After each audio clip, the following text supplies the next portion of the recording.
नमस्कार, जय हिंद, जय भारत।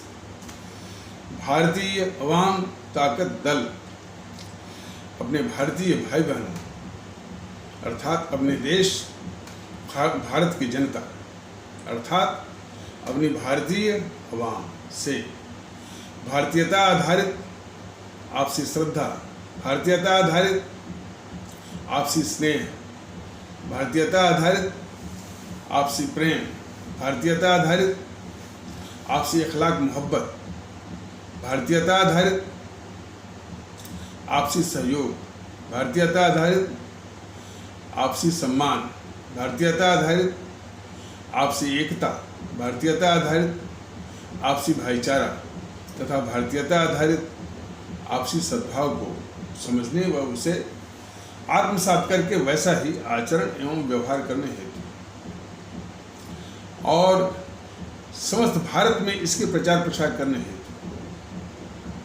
और इसकी अहमियत और महत्व को प्रत्येक देशवासी को समझाकर उसे अपनाते हुए वैसा ही आचरण एवं व्यवहार करने हेतु और प्रत्येक देशवासी को अपना ही भारतीय भाई बहन मानकर, समझकर और अपनाकर वैसा ही और उसी अनुसार आचरण एवं व्यवहार करने हेतु सतत, सदैव और हमेशा अदब के साथ, आदर के साथ अर्ज करता है, विनती करता है। अब जो ये राहुल गांधी महोदय जो है, जो कि हम हमेशा इस मुल्क के साथ गद्दारी कर रहे हैं, आज वो जो है भारत जोड़ो की बात करते हैं। देश ने देखा होगा कि किस प्रकार इस देश को तोड़ने वाले, पाकिस्तान बनाने वाले 25 से 30 लाख हमारे भारतीय भाई बहनों की हत्या कराने वाले, हमारे 3 करोड़ से मतलब विभाजन के कारण 3 करोड़ से ऊपर हमारे भारतीय भाई बहनों के घर उजाड़ने वाले और अपनी ही जमीन दुश्मन चीन को देने वाले, अपना ही द्वीप बर्मा के जरिए जो चीन को देने वाले और वो द्वीप जो है हिंद महासागर में बहुत एक सामरिक ठिकाना है और 8 से 10 हजार दंगे करवा करके इस देश में नफरत और घृणा घृणा के द्वारा देश के टुकड़े करने वाले हमारे सिख आस्था वाले भारतीय भाई बहनों, मतलब हमारे 6000 सिख आस्था वाले भारतीय भाई बहनों का सामूहिक कत्ल करने वाले और देश की एकता और अखंडता से बराबर विदेशी शक्तियों से समझौता करने वाले 2008 में इसी राहुल गांधी और उसका जो JNPC या कांग्रेस ने चीन की कम्युनिस्ट पार्टी से वुहान में समझौता किया था। उसके बदले में रिश्वत भी लिया था इस गद्दार राहुल गांधी ने $800 मिलियन, $800 मिलियन। तो देश की एकता, अखंडता और सामरिक और भी यानी मार्मिक सूचनाओं के आदान प्रदान के आधार पर वो गुप्त और भारत विरोधी जो समझौता किया था राहुल गांधी ने, तो इस तरह से हमारे देश को खंडित करने वाले, टुकड़े में करने, तार बांटने वाले और इसी का जो परनाना था या इसके बाप का नाना उस गद्दार नेहरू ने भाषा के आधार पर ही जो प्रांत बनवाया, तो प्रांत बना करके फिर इस देश को टुकड़े में विभक्त करने की इसकी साजिश और इस तरह से एक लंबी फहरिस्त है, यानी देश को टुकड़े करने वाली। और अंत में जो उसके मन की बात है वो कहता है कि भारत एक राष्ट्र ही नहीं है, यानी भारत के अस्तित्व को नकारने वाला। अब इसमें वो कह रहा है कि भारत जोड़ो।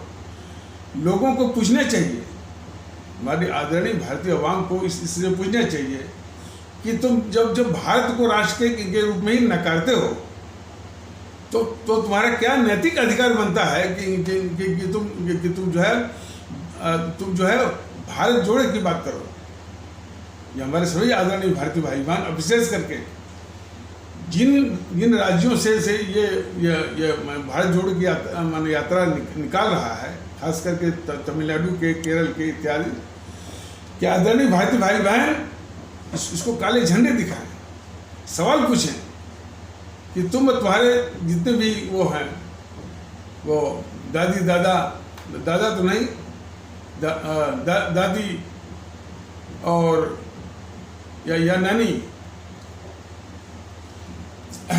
या दादी भी कह सकते हैं, इंदिरा गांधी, जवाहरलाल नेहरू, राजीव गांधी, जो कि हमेशा इस देश को तोड़ने वाले थे, तोड़ने वाले हैं, तो तुम किस आधार पर भारत जोड़ो की बात करते हो? तो ये घटिया किस्म का अवसरवादी है। जब मन की बात रहेगी तो देश तोड़ने की बात करेंगे, जो इनके मन में छिपा है कि भारत को टुकड़े टुकड़े में करके ही जो है ये सत्ता में वापस आ सकते हैं। ये खतरनाक, भारत के खिलाफ एक खतरनाक रणनीति का हिस्सा है। भारत जोड़ो के नाम पर कई एसी और उच्च कोट की सुविधाओं से लैस और ऐश करने वाली कंटेनरों के साथ ही जा रहे हैं, और वो उसका पैसा कहाँ से आ रहा है? उसका पैसा हमारे आदरणीय भारतीय भाई बहन जाने कि वही लूट का पैसा, मतलब पूरी जीएनपीसी जो लूट करके विदेशी बैंकों में 1200 से लेकर 1300 लाख करोड़ या $16 ट्रिलियन, $16 ट्रिलियन, और सिर्फ ये माँ बेटे की बात कही जाए, मैंने सोनिया गांधी और राहुल गांधी की बात कही जाए, तो 180 से लेकर 200 लाख करोड़ की लूट। लेकिन ये यदि लूट की बात यहीं तक कही जाए तब भी हमारे मुल्क के साथ बहुत बड़ी नाइंसाफी होगी। ये लूट की बात मोदी जी कह चुके हैं 2014 में, लेकिन आज इन्हीं डकैतों के लूटे हुए माल की हिफाजत कर रहे हैं और अच्छा कर रहे हैं। ये हमारे छद्म, नकली और छली राष्ट्रवादी की असलियत जरा आप सभी भारतीय भाई बहन जरा देखें। तो उसी काले धन का ये दुरुपयोग जो है इस तरह के नाटक करने में है। कुछ इन सबों की जो नाटक है या चाल है, जीएनपीसी को हर सहायता करना, उसको सहूलियत देना और उसकी रक्षा करना, इसको अब हमारे भारतीय भाई बहन, हमारे आदरणीय भारतीय आवाम समझने लगी है। इसलिए इस संदर्भ में ऐसी टिप्पणियां भी सुनने को मिल रही हैं कि इस बीजेपी ने खुद राहुल गांधी के द्वारा भारत जोड़ो यात्रा का स्वांग भरने के लिए पूरी मदद की है इस जीएनपीसी ने, इस बीजेपी ने जीएनपीसी के लिए। अब इस तरह की भाई आशंका आ रही है, कुछ चीज़ें तो बिल्कुल स्पष्ट दिख रहा है कि ये मोदी महोदय किस प्रकार जीएनपीसी या गांधी नेहरू परिवार चांडाल चौकड़ी कागज को हर तरह से इसे मदद करते हैं, सहूलियतें देते हैं, देश के खिलाफ गद्दारी करने का पूरा मैंने ये वो सहूलियत देते हैं, उनके आगे घुटने भी टेकते हैं। तो हमारे देश की जनता वो देख रही है, समझ भी रही है। इसलिए उसकी इस तरह की प्रतिक्रिया आ रही है कि बहुत मैंने इस बात के मैंने संभावना है या चांसेस हैं कि ये बीजेपी खुद राहुल गांधी की जो है भारत जोड़ो यात्रा ये करवा रही है। अब इसमें कहाँ तक सच्चाई, कहाँ तक, लेकिन आशंका है। लेकिन यह आशंका इसके बीजेपी के का जो चाल चरित्र चेहरा है इस जीएनपीसी को बचाने का, उसी से संबंधित भी है और उसी से संदर्भित भी है।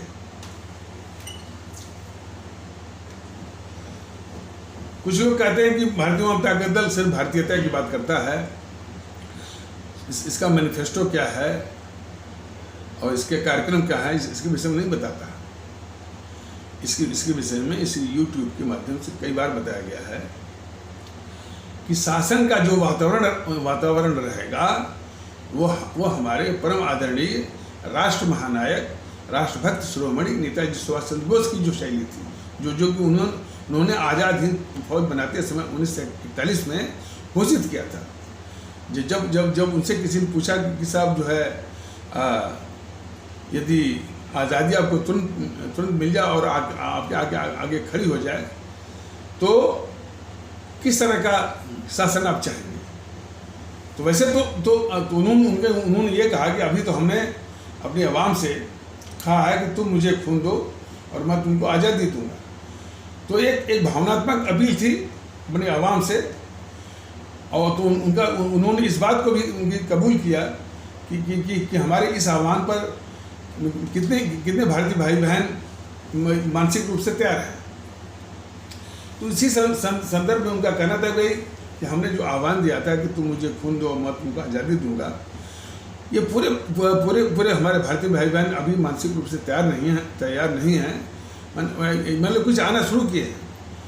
तो उनका कहना था कि हमको तो नहीं लगता है कि निकट भविष्य में कोई आज़ादी मिलने वाली है, लेकिन मान लीजिए कि यह आज़ादी किसी परिस्थिति बस सामने आकर के खड़ी हो जाती है, तो हम इस देश में 25 से लेकर 30 साल तानाशाही से उनका मतलब ये था कि हर एक देशवासी को भारतीय बना के ही छोड़ेंगे। ये भूल जाएंगे लोग, ये उनके शासन का मतलब था। वो भूल जाएंगे कि हम हिंदू हैं, लोग भूल जाएंगे कि हम हिंदू होने पर गर्व है, लोग ये भी भूल जाएंगे कि हम मुस्लिम हैं और हमको मुस्लिम होने पर गर्व है, लोग ये भी भूल जाएंगे कि हम तो बंगाली हैं, हमको बंगाली होने पर बंगाल पर गर्व होता है। इस पर कहता हूँ ये सारी जो है देश विरोधी अवधारणाओं को नष्ट करते हुए वो सबको जो है वो भारतीय वो बना दिए होते, और पूरे देश में एक भारतीयता का माहौल कि चूँकि ये राष्ट्र हमारा भारतवर्ष है तो माहौल भी जो है भारतीय होना चाहिए, और ऐसा वो कर दिए होते, और उसी अनुसार माहौल उसी अनुसार जो है आचरण व्यवहार बर्ताव सब कुछ होता। तो ये उन्होंने बोला था 25 से 30 साल तक तानाशाही। भारतीय ताकत दल भी अब तो चूंकि लोकतांत्रिक व्यवस्था है तानाशाही मुमकिन नहीं है, लेकिन उसका जो हिस्सा है सख्ती और अनुशासन का बिल्कुल उसका समर्थक है। सख्ती और अनुशासन, और इसको और पुख्ता करने के लिए हमारे जो आदरणीय सम्राट हैं औरंगजेब, जो कि शासन को उन्होंने सख्ती अनुशासन और नियम पालन और कानून पालन के आधार पर चलाया। तो भारतीय जनता दल उनको भी आदर्श मानता है शासन के लिए, और माहौल जो है पूरा सख्ती रहेगी, अनुशासन रहेगा, निष्पक्षता रहेगी और चुस्त दुरुस्त रहेगा। तो ऐसा वातावरण यदि आता है तो समझ जाइए कि हमारे जो गरीब भारतीय भाई बहन हैं, हमारे जो आम भारतीय भाई बहन हैं, उनको 100% और इज्जत के साथ भारतीय नागरिक की इज्जत के साथ उनको खिदमत मिलेगी। देश को मजबूत मन सारे यदि बिखराव को दूर कर दिया जाए, जिसमें कि भारतीय जनता दल का अटल विश्वास है कि सारे बिखराव को दूर करके राष्ट्र को एक मुश्त बनाने वो बनाए होते। तो उनका इशारा यही था। तो भारतीय जनता दल भी उन्हीं के आशीर्वाद, उन्हीं की जो शासन प्रणाली जिसका उन्होंने उल्लेख किया था 1941 में आज़ाद हिंद फौज के बनते समय, वही और एक सख्त निष्पक्ष और अनुशासन और वो अवाम परस्त के माहौल में निश्चित रूप से जिस सेवा जिस इज्जत के हकदार हैं हमारे आदरणीय भारतीय भाई बहन, वो सब कुछ मिलेगा। और उसका खुलासा डिटेल में इस यूट्यूब के माध्यम से मुमकिन नहीं है। वो जब मान लीजिए आपका आशीर्वाद होता है आदरणीय भारतीय भाई बहनों का, सत्ता का उपकरण जब मिलता है, तो वो जितना अभी कहा जा रहा है उससे कई गुना जो है वो करके वो दिखाएगा, और लोगों को विश्वास भी है कि भारतीय जनता दल ऐसा ही करेगा। तो भारतीय जनता दल शासन प्रणाली, डिलीवरी सिस्टम इत्यादि जो है उसी के आधार पर करेगा। यदि वो सत्ता का उपकरण के लिए वैसा स्थिति बनती है तो इस संबंध में कुछ भारतीय भाई बहनों, विशेष करके हिमाचल के, गुजरात के, छत्तीसगढ़ के, यहाँ से उन्होंने अपना हृदय की बात, हृदय का उद्गार व्यक्त किया हुआ देखा गया है। वो कह रहे हैं कि यूट्यूब वाले सर जो है हिमाचल के मुख्यमंत्री बन जाएं, यूट्यूब वाले सर जो है गुजरात के मुख्यमंत्री बन जाएं, यूट्यूब वाले सर जो है छत्तीसगढ़ के मुख्यमंत्री बन जाएं। भारतीय अवाम ताकत दल और मैं उनके इन जज्बों को सलाम करता है,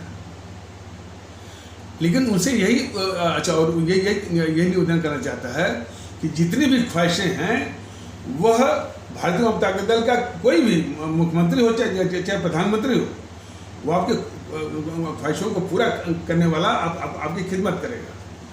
रही बात हमारी कि यदि मैं किसी प्रदेश विशेष में यदि मैं सीमित हो जाता हूँ तो देश की तमाम समस्याएं हैं जो कि केंद्र स्तर पर आने पर ही वो संभव हो पाएंगी। इसलिए जिन लोगों ने अपनी ख्वाहिश व्यक्त किया है, वो हिमाचल के लोग, गुजरात के लोग, छत्तीसगढ़ के लोग, उस ख्वाहिश को जो है वो जो है सविनय सलाम है। लेकिन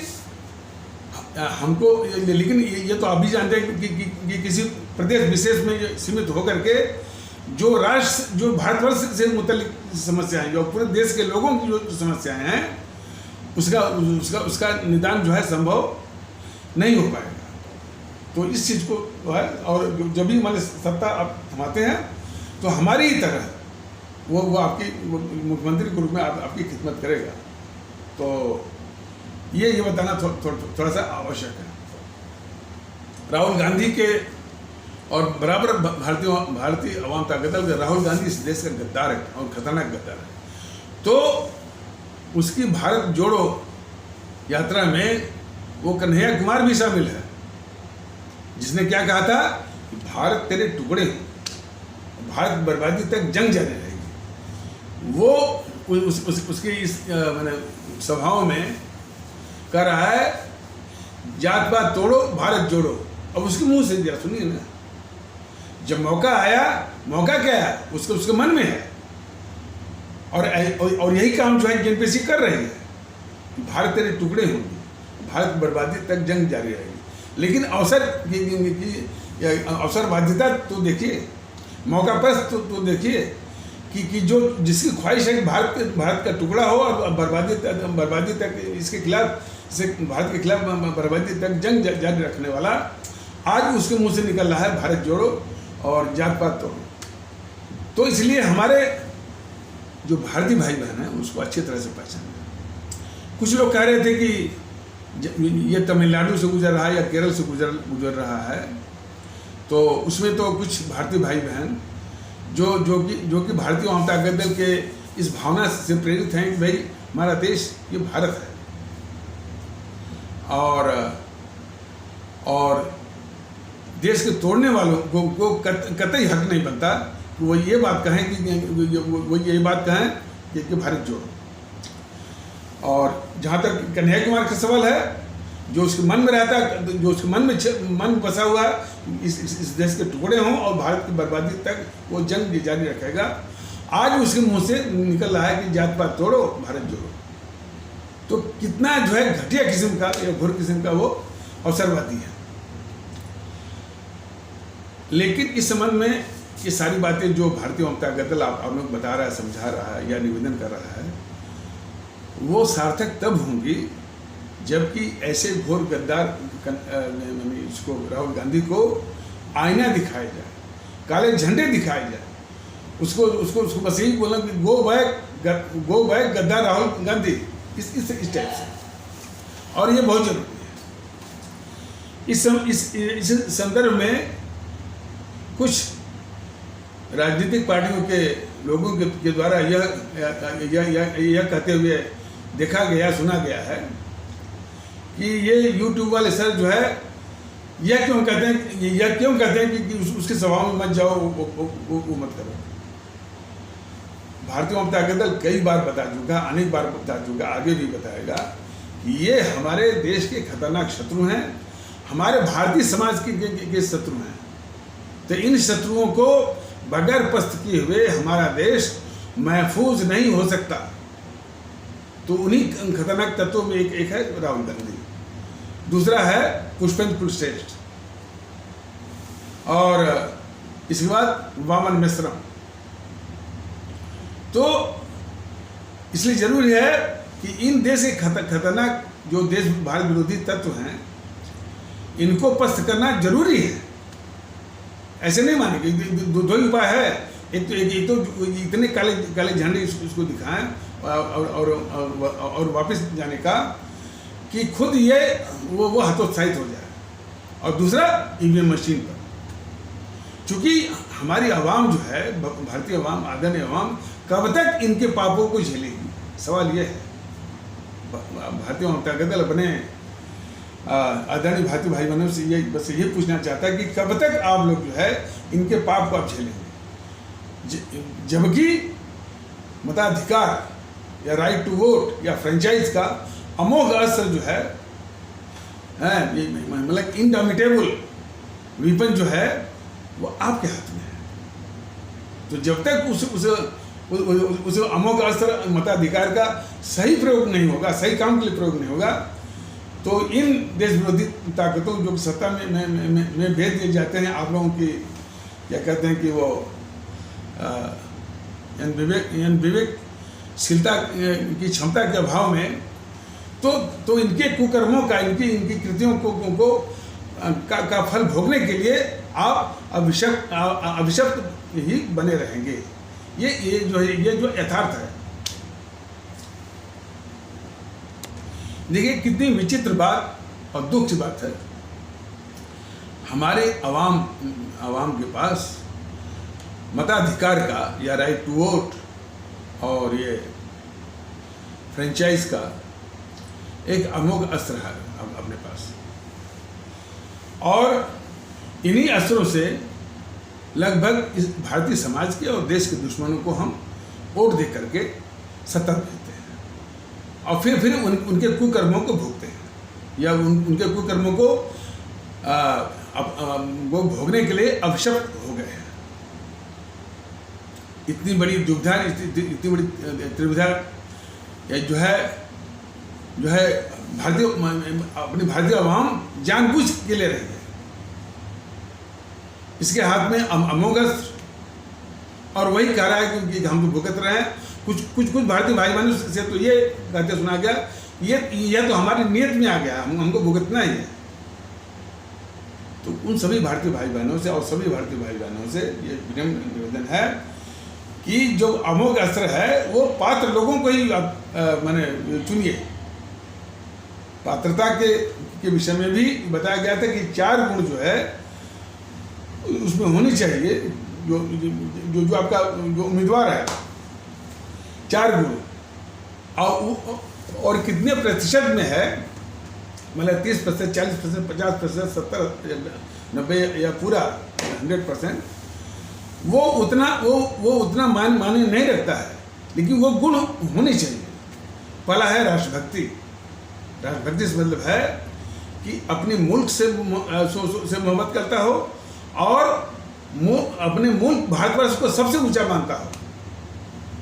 माने ईश्वर, खुदा, गॉड, अल्लाह, वाहिगुरु सबसे ऊंचा मानता हो किसी को, अपने मुल्क भारत राष्ट्र को, और अपनी आवाम, अपने भारतीय आवाम, वो भी सबसे ऊंचे, सबसे ऊंचे मतलब कि हमारे ईश्वर है, खुदा है, गॉड है, वाहिगुरु हैं, इनसे भी ऊंचे। ये धारणा होनी चाहिए। तो देशभक्त के लिए कोई मुद्दा उसके सामने आता है तो उसको स्थानीय रूप में नहीं, ये दिल्ली का है कि गाजियाबाद का है कि राजस्थान का है, यूपी का है, पूरे देश से पर यदि लागू किया जाए तो उसके क्या माने वो नतीजे होंगे, क्या नुकसान होगा, क्या फायदा होगा जो है पूरे देशवासियों को और देश को। तो उस पृष्ठभूमि में वो सोचे उसको, या उसका आकलन करें। और उसी अनुसार जो है वो फैसला ले। तो ये तो रही मुद्दों की बात। फिर हमारे देश की जो प्राकृतिक जो है जो प्राकृतिक जो है जो रूप है, नदी है, पर्वत है, वन है, इस पर जो है वो गर्व करे और अपने जो इतिहास है, ऐतिहासिक जितनी भी हस्तियां हैं उनका बराबरी से उनका सम्मान करे। और कम से कम इस बीजेपी के जितने भी सिपा सालार हैं उनके इस तर्क में न फंसे कि मुगलों को आक्रांता फलाने को आक्रांता बोलते रहते। मतलब वो व्यक्ति को प्रत्येक वो चाहे वो ऐतिहासिक महापुरुष, चाहे वो मौर्य वंश हो, चाहे नंद वंश हो, चाहे आपका जो गुप्त काल के जितने भी शासक रहे हैं, दक्षिण के भी कई वो वंशावलियां हैं। तो आपका ये राष्ट्रकूट वंश है और राष्ट्रकूट है, चालुक्य है, पल्लव वंश है और ये चोल वंश है, चेर वंश है और जो आपका जो कुछ साम्राज्य भी हैं। अच्छा, और कदम भी एक वंश है और गंगा भी एक वंश है। खरवेला जो उड़ीसा में है, आसाम के आसपास में जो प्रद्योत वंश है। उत्तर भारत में आपका चंदेल वंश, चौहान वंश और जो हर्षवर्धन का भी है। तो इसको बराबर रूप से सम्मान देने होगा। तो ये कुल मिला करके वो राष्ट्रभक्ति का एक प्रतीक है, उसका वो सिंबॉलिक है। तो पहला गुण हो गया राष्ट्रभक्ति का। दूसरा गुण है कि समर्पण। कोई भी काम जो है आधे मन से नहीं, दिखावे के लिए नहीं, विज्ञापन के लिए नहीं, पूरे मन से किसी काम को पूरा करने का या पूर्ण करने का उसका जज्बा हो और वो क्षमता हो। तो ये हो गया समर्पण। तीसरा गुण है कि कर्तव्यनिष्ठ से मतलब है वो कम से कम बोल करके और अधिक से अधिक करके दिखाए। आप लोग देखते होंगे कि जब चुनाव आता है तो मोटे मोटे चुनाव घोषणा पत्र, बीजेपी का संकल्प पत्र, जैसे सिपाहियों का वचन पत्र, तो कोई घोषणा पत्र हो, वचन पत्र हो, संकल्प पत्र हो, इससे कोई मतलब नहीं। वो एक बार छपवा दिया, लोगों को दिखा दिया, फिर उससे किस तरह से ये काम करते हैं और किन इरादों के साथ काम करते हैं वो देश की जनता जानती है। तो बगैर इसके कोई भी काम हो, छोटा या बड़ा, जो देश हित में है वो पूरी तल्लीनता, पूरे डेडिकेशन के साथ वो काम करने का या काम करवाने का उसमें ये क्षमता है। तो वो हो गया नहीं, डेडिकेशन वाली बात तो उसमें है, क्या नाम है, समर्पण में है, यानी पूरी डेडिकेशन के साथ, पूरा समर्पण के साथ। कर्तव्य निष्ठा में है कि वो कम से कम बोले और अधिक से अधिक करके दिखाए। उसी संदर्भ में यह था कि बड़े बड़े मैनिफेस्टो बनते हैं, मोटी मोटी जो है वो संकल्प पत्र बनते हैं, उस प्रकार वचन पत्र बनते हैं, लेकिन उनका कुछ होता नहीं। और काफ़ी समस्या इससे भी रहती है कि जो मुंह से कहते हैं, जो उनकी करनी जो है, उनके कर्तव्य जो है ठीक उसके विपरीत होता है। तो इसीलिए कर्तव्यनिष्ठ होना बहुत आवश्यक है। और जो चौथा है वो है चरित्रवान। चरित्रवान माने लालच से दूर, और लालच, लिप्सा और भ्रष्टाचार, ये सब ये भ्रष्टाचार की जननी है। लालच है, लिप्सा है, लोभ। तो ये जो दुर्गुण है, ये इन दुर्गुणों को, इन दुर्गुण से अपने को दूर रखना, इन दुर्गुण से अपने को दूर रखना और अपने को दूर रखना, और अपने को और इन दुर्गुणों को भी जो है अपने से दूर रखना। मतलब कि क्षमता ये होनी चाहिए कि ये जो दुर्गुण है अपने से दूर रहें, और वो दुर्गुण भी अब अपने से दूर रहें।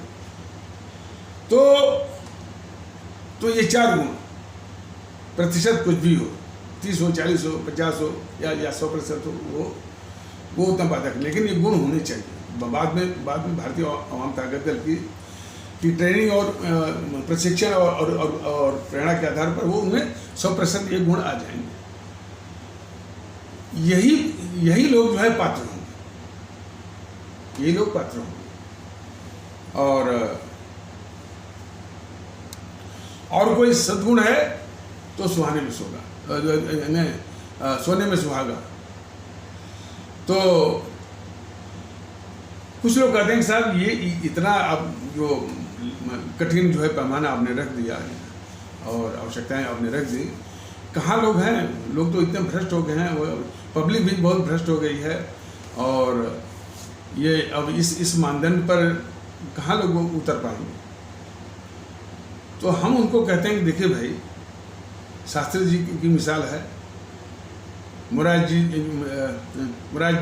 जी देसाई की भी मिसाल है, और भी लोगों जो यानी शिखर पर पहुंचने के बाद भी, प्रधानमंत्री बनने के बाद भी वो अपनी उस जो सादगी है जो देश के लिए आवश्यक है, वही सादगी, चाहे शास्त्री जी हों, चाहे मोरारजी देसाई हो इत्यादि, वही काम कायम रहे। और तो हम उनको ये बताते हैं कि आज कितनी भी गिरावट हो, आज भी शास्त्री जी जैसे, मोरारजी जी देसाई जैसे और लोग भी हैं, ये आज भी समाज में हैं। दुर्भाग्य जो है हमारा आपका ये है कि हम उनको पहचानते नहीं, हम उनको महत्व नहीं देते, हम उनको प्रकाश में लाने की, लाइमलाइट में लाने की कोशिश नहीं करते, आज भी है।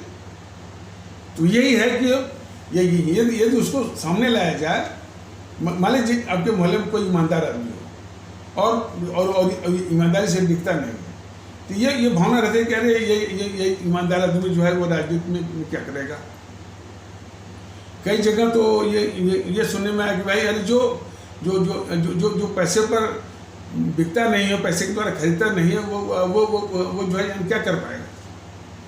तो इस तरह की जो हमारी जो सोच की जो प्रदूषण है या जो उसका पोल्यूशन है, तो उसको दूर करना होगा कि पात्र लोगों को ही चुनना होगा, और पात्र लोग जाएंगे तो उसी पात्रता के अनुसार, यानी देशभक्ति का, समर्पण का, कृतज्ञनिष्ठा का, चरित्र का, जो कि सच्चे अर्थ में होने चाहिए, उसका महत्व है।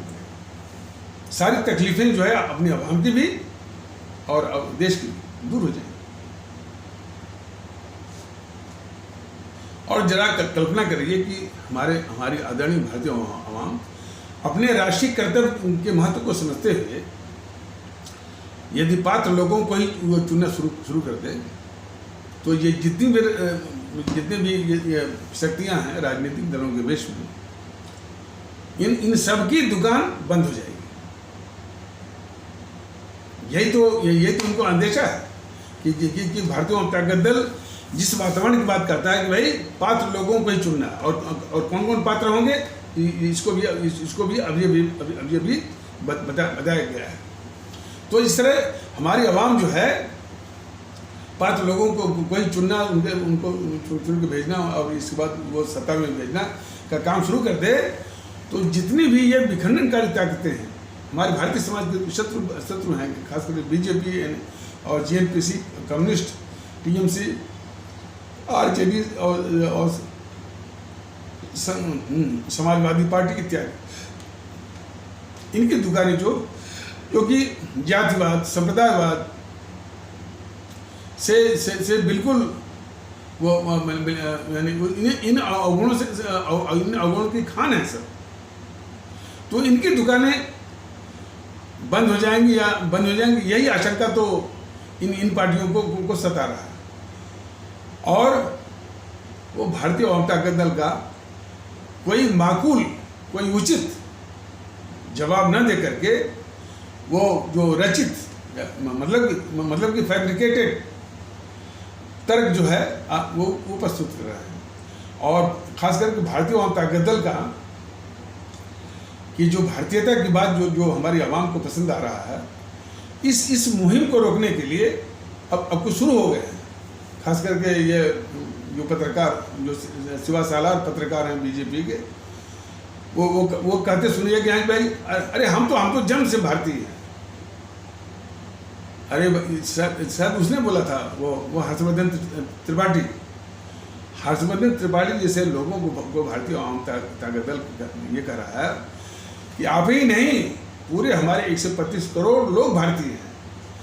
भारतीय जनता दल उनसे ये कह रहा है और आपसे भी ये कह रहा है कि सिर्फ जन्म से भारतीय हो गए दूसरे काम नहीं चलेगा। भारतीय की तरह जो है आपका आचरण भी होना चाहिए, आपका व्यवहार भी होना चाहिए, आपकी सोच होनी चाहिए, जो कि नहीं है। देखिए, इसको समझाने के लिए हमारे जो संत रहे हैं, कौन?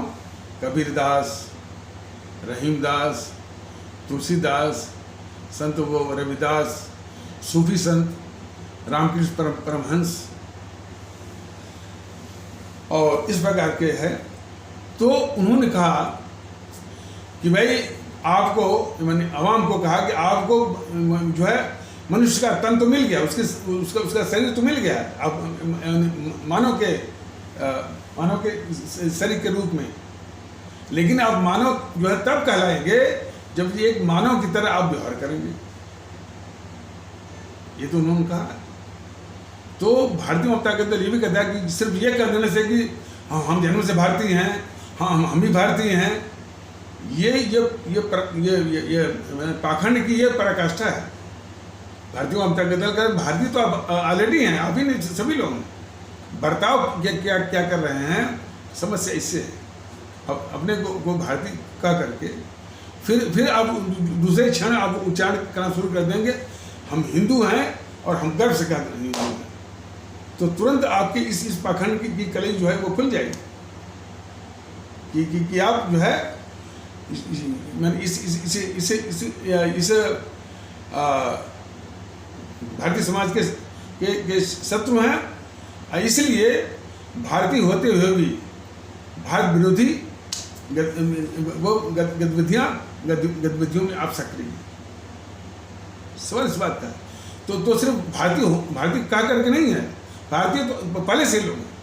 हमारा व्यवहार जो भारतीय की तरह होना चाहिए, मतलब कि जितने भी हमारे देशवासी हैं सुनिए कि हमारे सभी अपने भारतीय भाई बहन।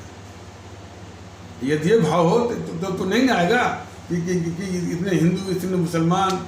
चुनाव के वक्त में तो आप देखिए ना, वो चुनाव क्षेत्रों में इतने यादव हैं, तो इतने पंडित हैं, तो इतने ठाकुर हैं, इतने मुसलमान हैं। ये क्या यही आपकी भारतीयता है? बीजेपी की तो मतलब राष्ट्रवाद तो देखने को मिल गया। उसी प्रकार जो दावा करते हैं कि हम भी भारतीय हैं, उनकी भी असलियत है। अरे किसी ने कहा कि भाई कुलीन परिवार में जन्म लेने से आप जो है महान नहीं बन जाएंगे, आपका कुलीन की तरह जो है वो बहुत समस्या यहाँ। ये तो भारतीय जनता दल के इस मुहिम को रोकने के लिए कई माने एक झूठे किस्म के दुष्प्रचार और षड्यंत्र चल रहा है। ये वो भारतीय जनता पार्टी के सिखाए पढ़ाए जो छुट भैये ये कह रहे हैं कि उनके तर्कों का जरा नमूना देखिए, उनके तर्कों का नमूना देखिए कि वो कहते हैं कि भगवान ने जो है वो 5 उंगली बनाई। जो सब लोग वो बराबर तो नहीं है। अरे भाई मूर्खराज और देश में नफरत फैलाने वालों, ये 5 उंगली है, 5 उंगलियां हैं।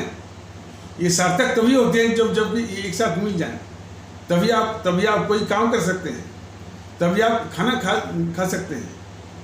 तो इन 5 अंगुलियों को गिना करके, यानी सब में फर्क रहे, सब में भेदभाव रहे, सब में नफरत रहे, ये नैतिक अधिकार आपको नहीं मिला है।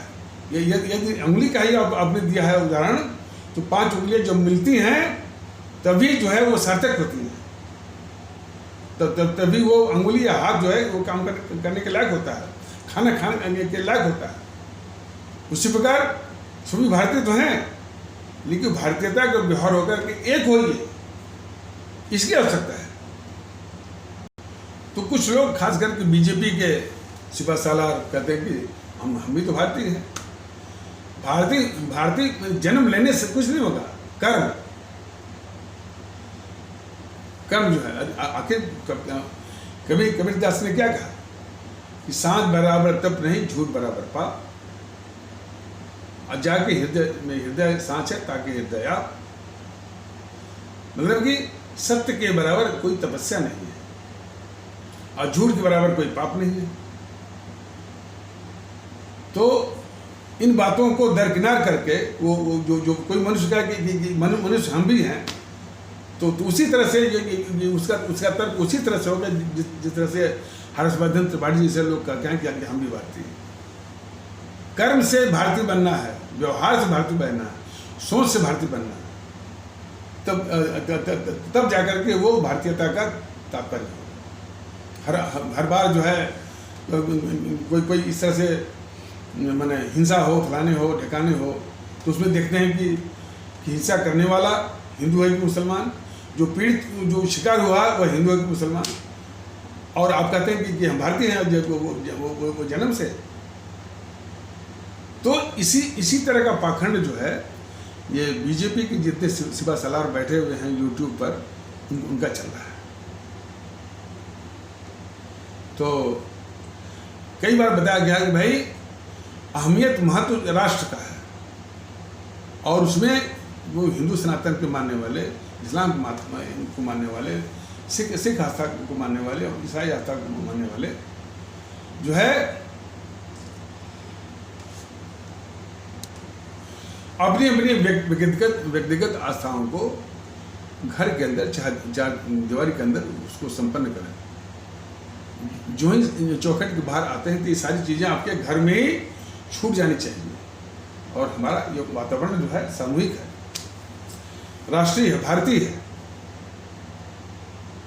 कितनी बार बताया गया, तब भी ये जो कि यानी कट्टर किस्म के जो है समाज में भेद विभेद नफरत फैलाने पर जो आमादा हैं, तो इसी तरह के देते हैं कि हम भी भारतीय हैं। क्या भगवान ने यानी जो है जो 5 अंगुलियों को बराबर किया, सब बेतुका तरह। 5 अंगुलियां हों, चाहे हम भारतीय भाई बहन जब एक साथ मिलेंगे और भी सम्मान के साथ, ये बराबर बोला गया। उपेक्षित भारतीय भाई बहन आज भी महसूस कर रहे हैं कि उनको जो समाज से, भारतीय समाज से सम्मान मिलना चाहिए, वो नहीं मिल रहा है, और वो इन्हीं कट्टरवादी सोच के लोगों से। तो ये भारतीयता का उपहास भी करते हैं, उसको रोकते भी हैं, और कभी बोलते हैं कि ये भारतीयता के कुत्ते, एकता के कुत्ते, और कहते हैं कि भाई यदि एकता आ गई तो हमारे बगल में मूल्य भी बैठ जाएंगे, हमारे बगल में जो है वो जो पंचपुत्र भी बैठ जाएगा, वो चमार भी बैठ जाएंगे। यही तो भारतीय जनता दल अपने भारतीय भाई बहनों और खासकर के ऐसे तत्वों को कहना चाहता है कि ये भावना आपको त्यागनी पड़ेगी। ठीक है, बीजेपी या मोदी जी के समय में आपको इसके लिए जो है प्रोत्साहन मिल रहा हो, मिल सकता है, लेकिन यदि भारतीय जनता दल का माहौल होगा, उसका शासन होगा, तो ऐसे तत्वों को जो उनकी जगह होनी चाहिए या जिसको वो पात्र हैं, वहाँ पर उनको पहुँचा देंगे। और इस देश में वही लोग रहेंगे जो कि इसमें विश्वास करते हैं कि भाई जो है आप किसी पंथ मानने वाले हों, आपका पंथ, आपका विश्वास है, लेकिन हमको साथ में रहना है, हमको साथ में रह करके इस भारतीय समाज को, इस देश को मजबूत करना है।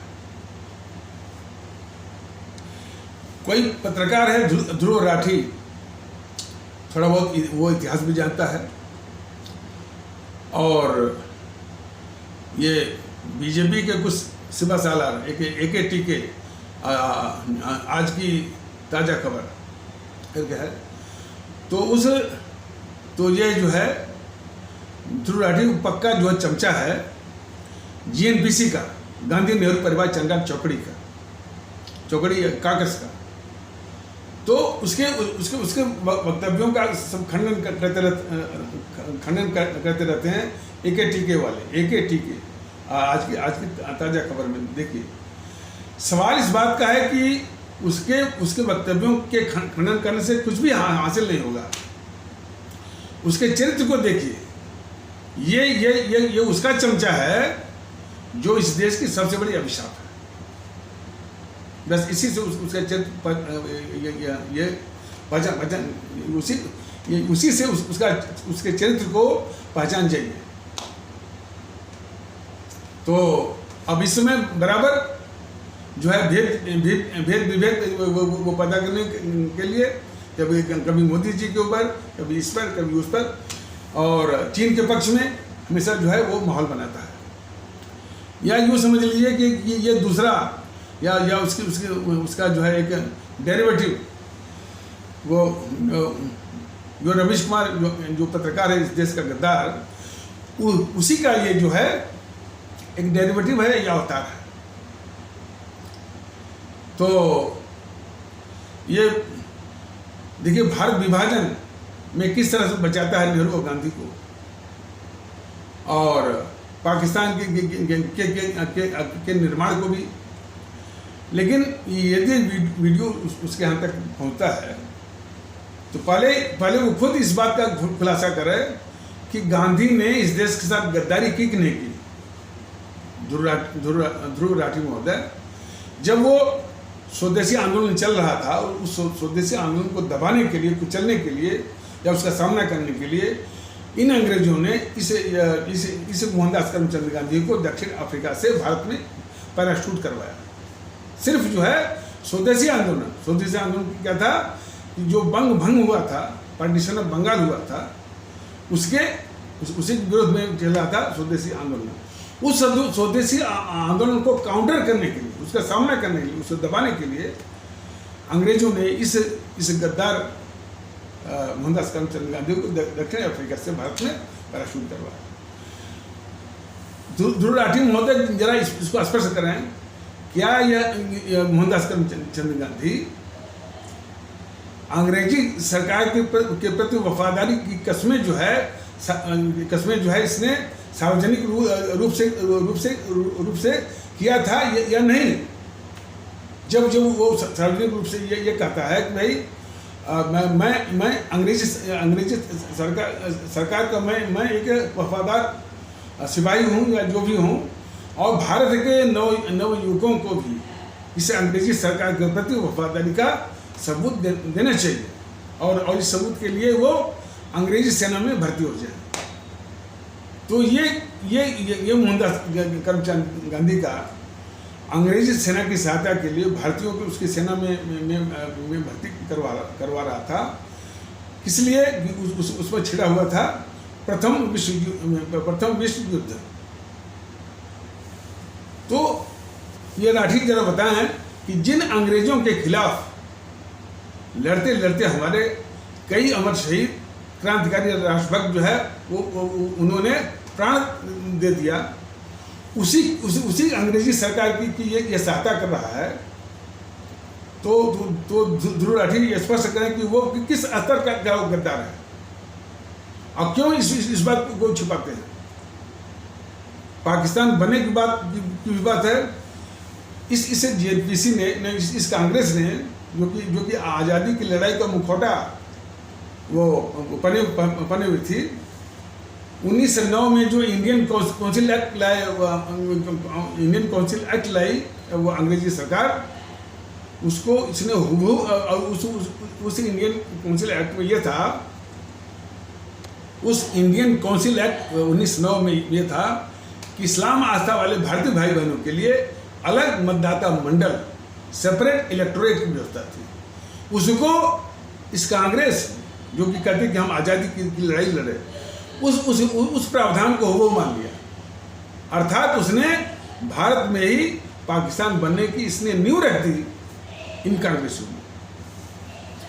तो ये अब इनको भी गद्दार बनना, वो गद्दार अब्दुल राठी जरा इस पर भी प्रकाश डालिए कि इस कांग्रेस ने जो कि आज़ादी की लड़ाई का मुखौटा जो पहनी हुई थी, क्या उसने 1909 वाले इंडियन काउंसिल एक्ट का वो जो प्रावधान था हमारे इस्लाम आस्था वाले भारतीय भाई बहनों के लिए अलग मतदाता मंडल, उसको स्वीकार करके क्या इसने पाकिस्तान बनने की नींव नहीं रखी थी?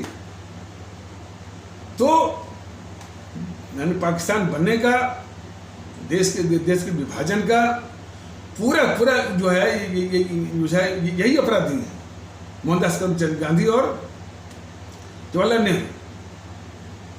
और जो है यानी संपूर्ण आज़ादी तो इनका मुद्दा भी नहीं था इन कांग्रेसियों का। संपूर्ण आज़ादी या अंग्रेज यहाँ से पूर्ण रूप से भाग जाएं, ये मुद्दा था हमारे भगत सिंह का, चंद्रशेखर आज़ाद का, अशफाकुल्लाह का, खुदीराम बोस इत्यादि का था। इन कांग्रेसों में नहीं था। इन कांग्रेसों का सिर्फ था डोमिनियन स्टेटस के विषय में मैं कई बार बता चुका हूँ, और यदि ये बताया जाएगा तो शायद जो है वो मुद्दा भटक जाएगा। तो डोमिनियन स्टेटस की मांग कर रहे थे, लेकिन जब वो हमारे इन अमर शहीदों का ये जो है पूर्ण आज़ादी, संपूर्ण आज़ादी या अंग्रेज कम्प्लीटली यहाँ से हटें, भागें, वो मुद्दा जब हमारी आवाम में, हमारी जनता में, अब हमारे आदरणीय भारतीय आवाम के मध्य जो है वो लोकप्रिय होने लगा, तो फिर यही सब कांग्रेसी में विशेष करके मोहनदास करमचंद गांधी उस मुद्दे को चुराने के लिए और चुरा करके इसका श्रेय जो है वो गद्दार जवाहरलाल नेहरू को दिलाने के लिए जब कांग्रेस का अध्यक्ष बनवाया। जबकि कांग्रेस का अध्यक्ष बनने की वरीयता या सीनियरिटी या नंबर था हमारे सरदार पटेल को, लेकिन सिर्फ नेहरू को ही उसका तमगा या उसका श्रेय दिलाना था। इसलिए हमारे सरदार पटेल को धक्का दे करके इसने कांग्रेस अध्यक्ष बनवाया 1929 में, इसी मोहनदास करमचंद गांधी ने। तो क्या ये मोहनदास करमचंद गांधी इस देश का गद्दार नहीं हुआ?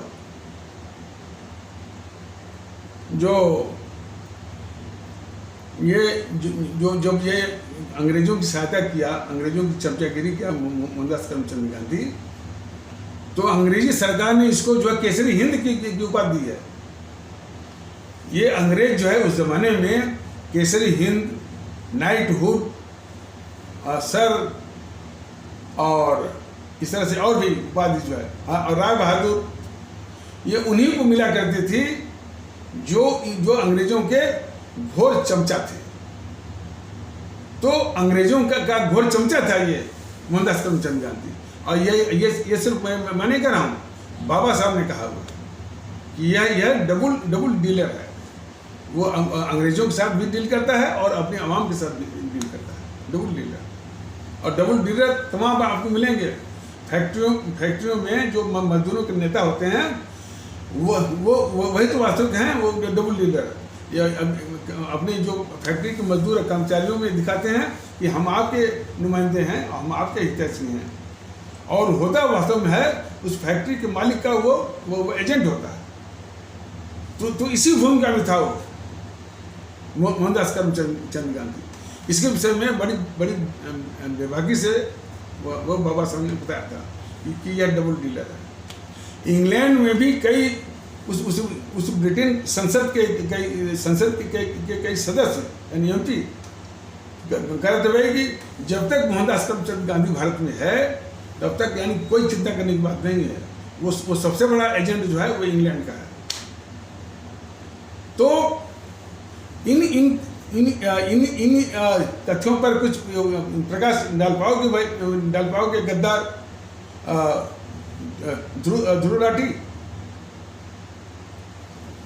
जो जो जो जो जो कुछ हमारे इस्लाम आस्था वाले भारतीय भाई बहनों के तबके के कुछ जो कट्टरवादी हैं, जो असामाजिक तत्व हैं, उपद्रवी हैं, जो कि इसी जीएनपीसी गांधी नेहरू परिवार चांदा चौकड़ी कागज या टीएमसी वालों के, कम्युनिस्टों के, सपाइयों के, बसपाइयों के, आरजेडी के और आम आदमी पार्टी के ही एजेंट होते हैं और उन्हीं के द्वारा पाले जाते हैं। तो वो कट्टरवादी तत्व जो है भारत के बाहर, यदि भारत के बाहर कोई मुद्दा है, उसी मुद्दे को लेकर भारत में आंदोलन, इस देश को अस्थिर करना, इस तरह की हरकतें वो करते रहते हैं। हमारे इस्लाम आस्था वाले भारतीय भाई बहनों के तबके के वो कुछ असामाजिक कट्टरवादी और हिंसक और उपद्रवी तत्व, जो कि वो तत्व जो है इसी जेएनपीसी गांधी नेहरू परिवार चांदा चौकड़ी कागज, केजरीवाल, ममता बनर्जी और लालू प्रसाद यादव की आरजेडी, सपाइयों की, इनके ही वो एजेंट होते हैं। तो उनकी खासियत ये होती है कि जब भी कोई भारत के बाहर का मुद्दा है, उसको लेकर के इसी देश में जो है आंदोलन वो चलाते हैं और देश को अस्थिर वो करते रहते हैं। तो टर्की में एक मुद्दा था कि वो शासन का मुखिया कौन बनेगा, ये खलीफा, उस खलीफा की मान्यता नहीं दे रहे थे अंग्रेज। तो उस खलीफा के समर्थन में एक कट्टरवादी तत्व जो है भारत में ही एक आंदोलन चला रहे थे, उसका नाम था खलीफत आंदोलन। ये मोहनदास करमचंद गांधी उस खलीफत आंदोलन का नाम ही बदल दिया। नाम क्या कर दिया उसने, मैंने खलीफत आंदोलन को बना दिया खिलाफत आंदोलन। और उसी को कहा कि ये हमारे जो है जो राष्ट्रीय संघर्ष है आज़ादी के लिए, उसी का आंदोलन है। उसको राष्ट्रीय आंदोलन का मैंने वो रूप दिया और आज़ादी की जंग का आंदोलन है, ऐसा रूप दिया उसने। तो ध्रुव राठी महोदय क्या इस पर भी वो प्रकाश डालेंगे या ये आपकी हिम्मत है? कांग्रेस अध्यक्ष के चुनाव में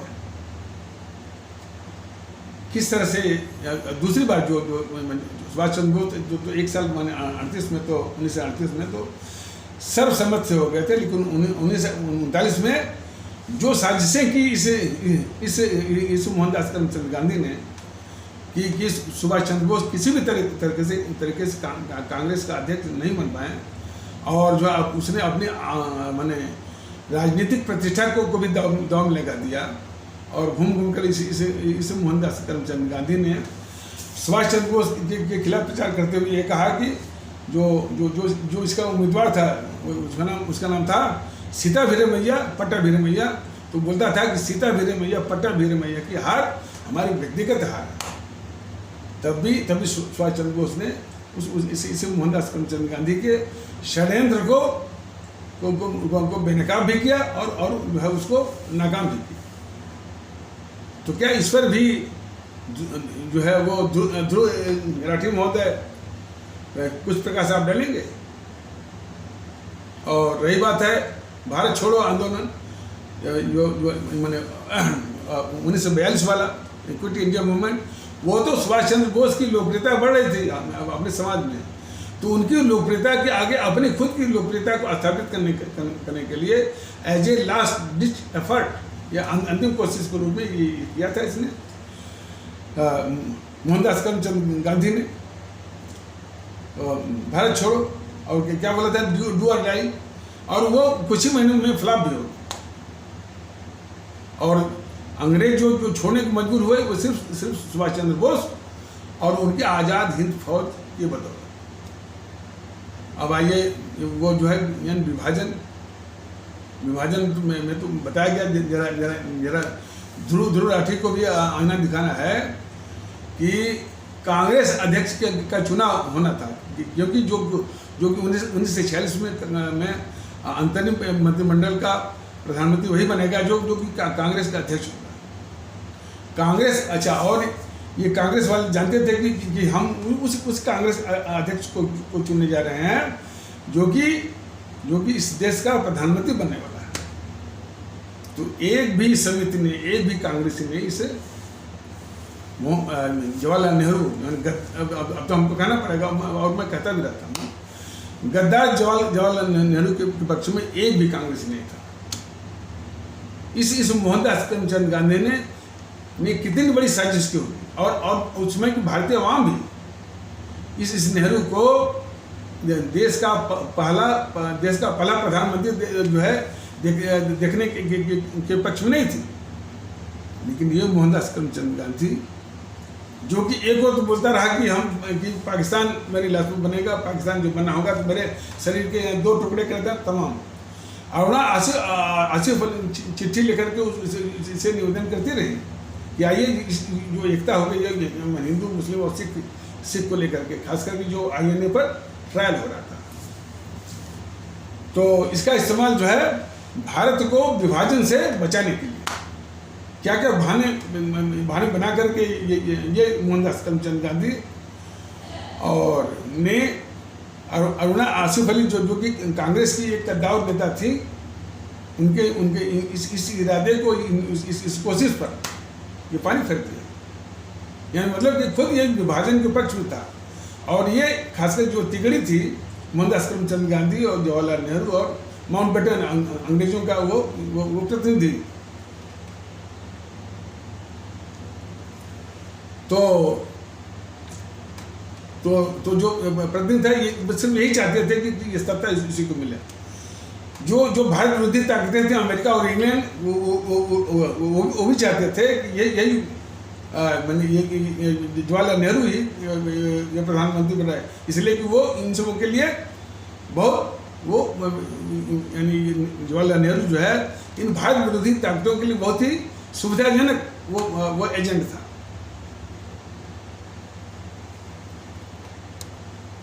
तो अच्छा, ये एपिसोड वो बैटरी लो हो गई है।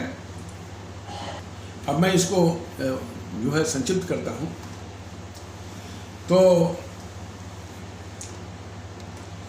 तो ये तिगड़ी थी मोहनदास करमचंद गांधी और जवाहरलाल नेहरू और माउंटबेटन। इन्होंने ही सत्ता हथियाई और हथियाने के लिए देश को इन सब ने बांटा, और कांग्रेस ने खुद देश को बांटने का प्रस्ताव पास किया हुआ है। तब भी हमारे आदरणीय भारतीय भाई बहन और ये गद्दार किस्म का जो ध्रुव राठी है, इसको भी जानना चाहिए कि इन सबों ने वो किया है। तो खैर भारतीयता जो है इन सारी बुराइयों को दूर करने वाले वो एक अमोघ अस्त्र है। भारतीयता को अपनाइए, एक होइए और ईवीएम मशीन पर उनको जवाब दीजिए, माकूल। तब ये ताकतें, भारत विरोधी ताकतें मानेंगी। तो इन्हीं आवश्यक शब्दों के साथ इस आवश्यक परिचर्चा को यहीं पर विराम दिया जाता है। तब तक के लिए नमस्कार, जय हिंद, जय भारत।